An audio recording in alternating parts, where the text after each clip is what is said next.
Bonjour à tous et bienvenue. Aujourd'hui, nous allons installer Python sur notre ordinateur. Jusqu'à présent, je vous ai proposé de passer par Replit. Replit, c'est donc une version qui est donc sur Internet et qui vous permet effectivement de faire tout ce que vous voulez dans plein de langages de programmation, y compris sur Python. Ça vous alloue une machine virtuelle avec un petit peu de RAM et un petit peu de CPU de processeur. Mais c'est vrai que bon, dans le principe, là, on va attaquer maintenant des choses. On va avoir besoin de place, notamment pour développer le graphisme. C'est vrai qu'avoir une fenêtre Internet sur lequel effectivement on a des onglets, après on a des barres de recherche et tout ça, ça réduit le champ effectivement qui va nous permettre d'afficher notre application. Donc c'est un petit peu plus petit, c'est moins joli, c'est moins agréable, c'est moins facile. Donc, alors c'est très bien pour plein de choses, Replit, mais c'est vrai que là on va attaquer ça. On va attaquer aussi parfois l'utilisation du son. Du coup sur Replit c'est pas possible. Alors c'est pour ça que c'est bien de l'installer aussi sur votre ordinateur. Alors pour ça évidemment j'ai fait un petit peu de ménage sur le mien. Vous voyez, j'ai désinstallé tout ce qui concernait Python. Il n'y a plus rien, d'accord.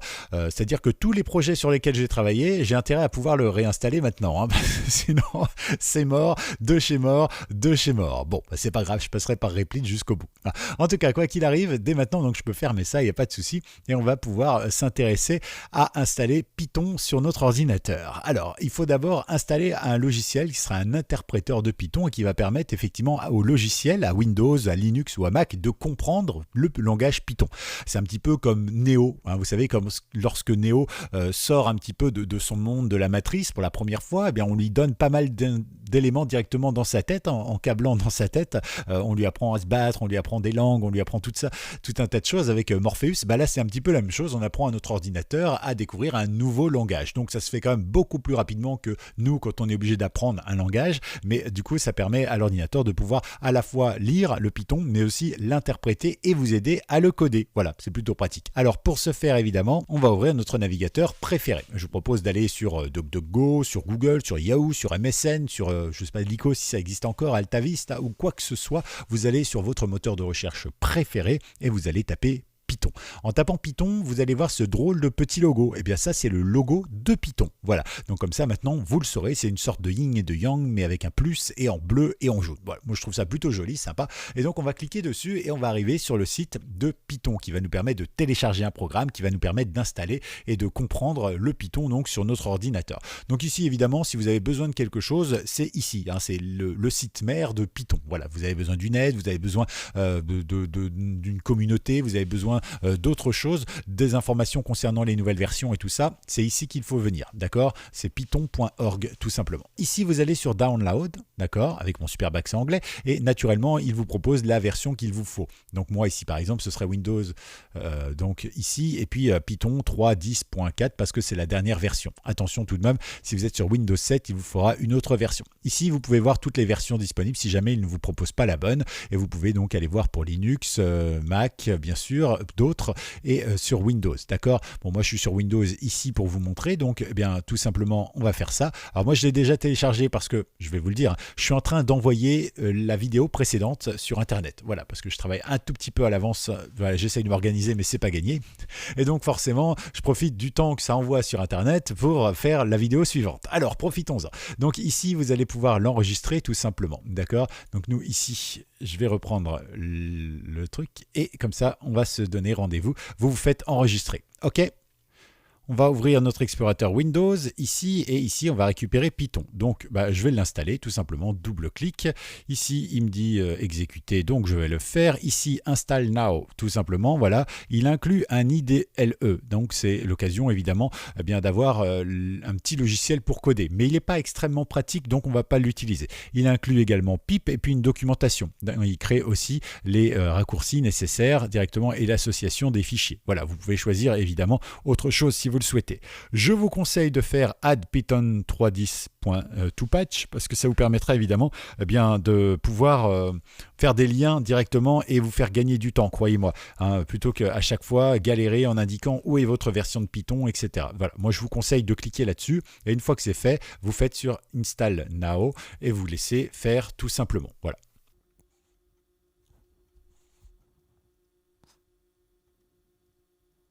Alors après, ça dépendra évidemment de votre machine pour la rapidité. Là, il est en train de bugger juste avant la fin, évidemment. Mais normalement, ça s'installe quand même en 1 minute, un petit peu moins d'ailleurs. Et ce sera l'occasion pour vous d'avoir un nouveau langage de programmation disponible sur votre ordinateur. Et ça va vous permettre effectivement de voir pas mal de choses. Alors, nous, ici, on va faire close tout simplement. Ok, bon, ça veut dire que maintenant on a notre Python qui est installé. Alors pour le vérifier, moi je vous conseille de faire un clic droit ici, d'accord? Et vous allez ouvrir le Windows PowerShell. Alors moi je l'ouvre en mode admin, mais vous n'êtes pas obligé de l'ouvrir en mode admin, évidemment. Vous pouvez l'ouvrir en mode tout à fait classique, d'accord? Pour vérifier que Python est bien installé sur votre ordinateur, alors ça c'est pour ceux qui ont Windows, Pour tous les autres, je ne vous apprends pas comment on s'en sert. Eh bien, notre shell, on le connaît bien, évidemment, partout ailleurs. Moi, quand je suis sur Linux, par exemple, je ne me sers que du shell. Mais pour le reste, évidemment, eh bien, sur Windows, c'est tellement plus simple parfois de cliquer sur un bouton que de mettre une ligne de commande. En tout cas, ici, on va juste taper Python, Python, d'accord, c'est le nom du programme, et il va nous dire s'il l'a. Effectivement, il l'a, la version 3.10.4, d'accord. Bon, après, ça, ce sont des informations. Mais ça veut dire que ici, s'il y a une marque non trouvée ou erreur, etc., vous devez recommencer l'installation. Vous avez eu un souci, d'accord? Mais sinon, pas de souci. Très bien. Donc là, techniquement, vous voyez, j'ai 3 petits chevrons et donc ça veut dire que je peux coder. Là, je suis en train de coder sous Python. Par exemple, si je fais print, d'accord, bonjour. D'accord, bonjour. On va même le mettre comme ça. Ici, on va rajouter un B. D'accord, super, bravo. Voilà. Bonjour, eh bien il m'imprime bonjour. Si je fais print 2 plus 2, je ferme et il me met 4. D'accord? Donc là, vous codez sous Python, c'est magnifique. Et pour quitter, évidemment, vous faites exit et vous fermez les parenthèses. Et là, vous arrivez donc ici, tout simplement, sur à nouveau votre shell habituel. Très bien. Alors maintenant, on va vérifier autre chose parce qu'il nous disait au démarrage qu'il voulait installer pip. Pip, comme je vous l'ai déjà dit dans cette espèce de formation que j'ai essayé de vous faire, eh bien c'est l'occasion de pouvoir installer tous les packages dont on peut avoir besoin pour faire plein d'autres trucs. D'accord? Donc on va tout simplement vérifier que pip est bien installé. Pour ça, on va taper pip, on va mettre un espace, on met 2-du-6 et on met version. D'accord?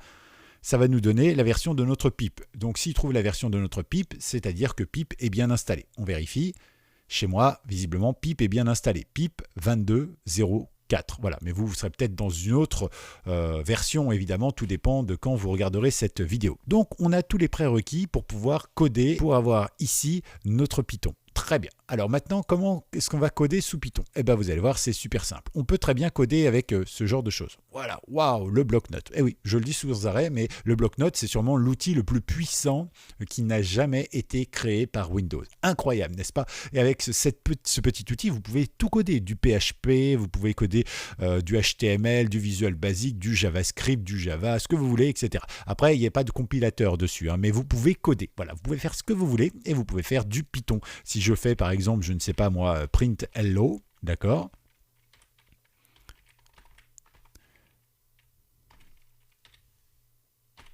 Et que ce print hello, je fais fichier et je l'enregistre sous, d'accord? Ici, je me mets en tout fichier et je vais faire par exemple hello test.py, d'accord, PY à la fin, ça voudra dire à votre ordinateur que c'est un fichier Python et comme ça il va pouvoir le comprendre lui, d'accord. Et vous faites enregistrer et là maintenant si je vais effectivement dans mes lignes de commande ici, je peux très bien aller chercher dans mon document, je ne sais plus dans quel dossier je l'ai mis, et donc voilà, je peux très bien aller chercher mon dossier pip et si je fais, je tape simplement le nom hello test.py. Voilà, dans le bon dossier, eh bien, je vais pouvoir lancer ça. Mais on va voir ça de manière beaucoup plus simple parce que je suppose que vous n'êtes pas là pour faire ici de la console. Alors, vous pouvez aussi de manière un peu plus visuelle parce que vous remarquerez que là-dessus, c'est pas pratique. Vous voyez, si j'indente, par exemple, si je dois faire un if test, je sais pas, égale 1, par exemple, je mets mes 2 points. J'appuie, c'est pas indenté, d'accord? Et si on a des programmes plus longs, on risque d'avoir des soucis. Comme je vous l'ai dit, sur Python, l'indentation, c'est à la place des parenthèses, c'est à la place de beaucoup de choses. Et du coup, en réalité, si vous n'avez pas une bonne indentation, lui ne saura plus où vous en êtes, ce que vous voulez lui dire, et votre programme ne va pas fonctionner. Donc, c'est pas très clair, même si c'est très puissant. Mais ça dépanne en tout cas. Vous pouvez utiliser ceci. Par exemple, Notepad++, il est gratuit, il est libre de droit, bien sûr, et disponible un petit peu partout sur Linux, sur Mac, sur Windows, sur tout ce que vous voulez. Alors, Alors, il est boudé par les développeurs, celui-ci. Je ne sais pas pourquoi, moi je le trouve plutôt pratique. Alors, vous allez me dire, ouais, mais t'es pas un développeur professionnel. Ça, c'est vrai.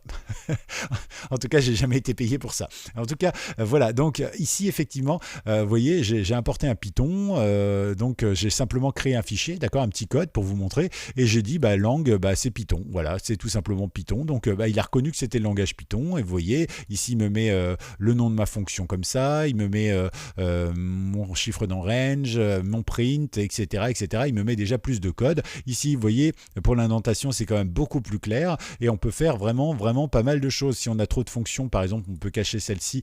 Voilà, ça nous permet de lire le code de manière plus aisée, etc. Et évidemment, on peut taguer ça, par exemple, sans aucun souci. Voilà, on peut travailler directement sur du PHP. On peut travailler sur du XML si on en a envie. Voilà, on peut vraiment faire plein de trucs.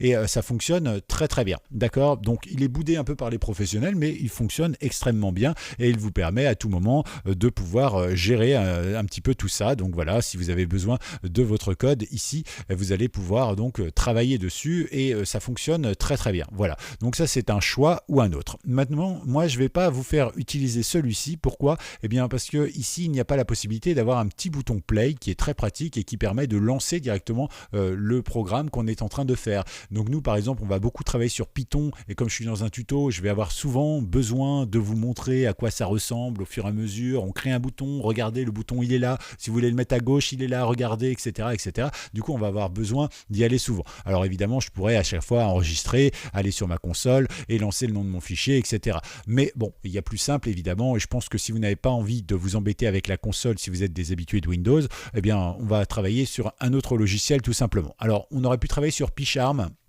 Mais encore une fois, je ne vais pas utiliser PyCharm parce qu'il n'est pas disponible sur Linux. D'accord? PyCharm, c'est quand même le logiciel. Il est gratuit, mais c'est le logiciel professionnel qui vous aidera vraiment à bosser là-dessus. Il est vraiment très très bien. Mais par contre, nous, on va travailler sur un autre logiciel. On va tout simplement aller donc ici sur notre moteur de recherche préféré et on va taper Visual Studio Code.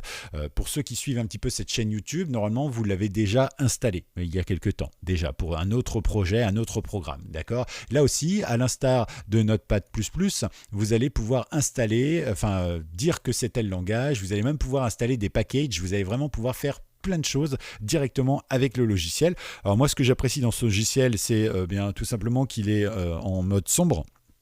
Et moi, je suis plus à l'aise avec le mode sombre qu'avec les modes clairs comme ça. Ça m'arrache les yeux, mais c'est peut-être parce que je passe beaucoup de temps sur le clavier.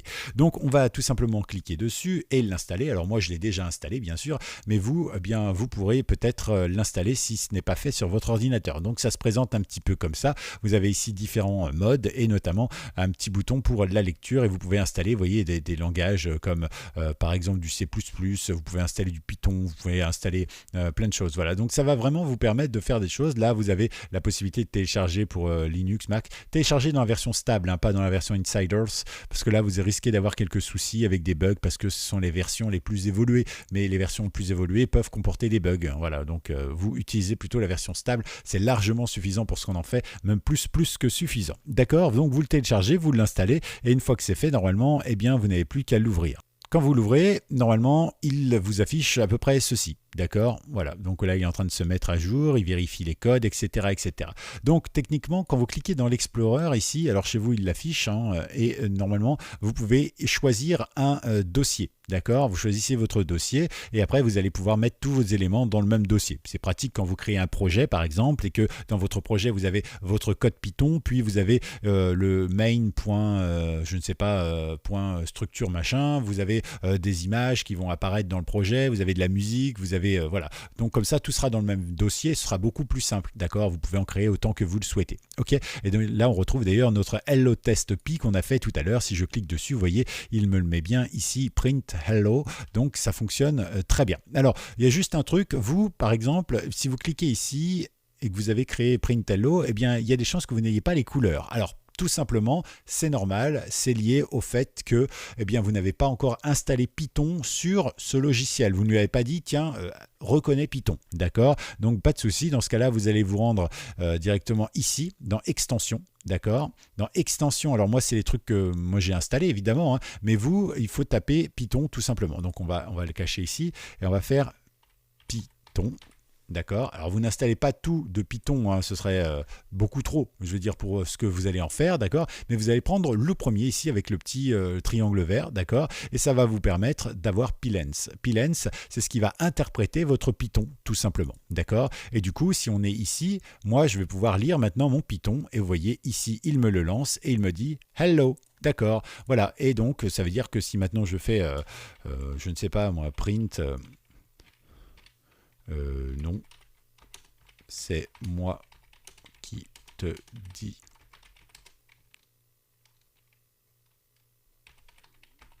hello.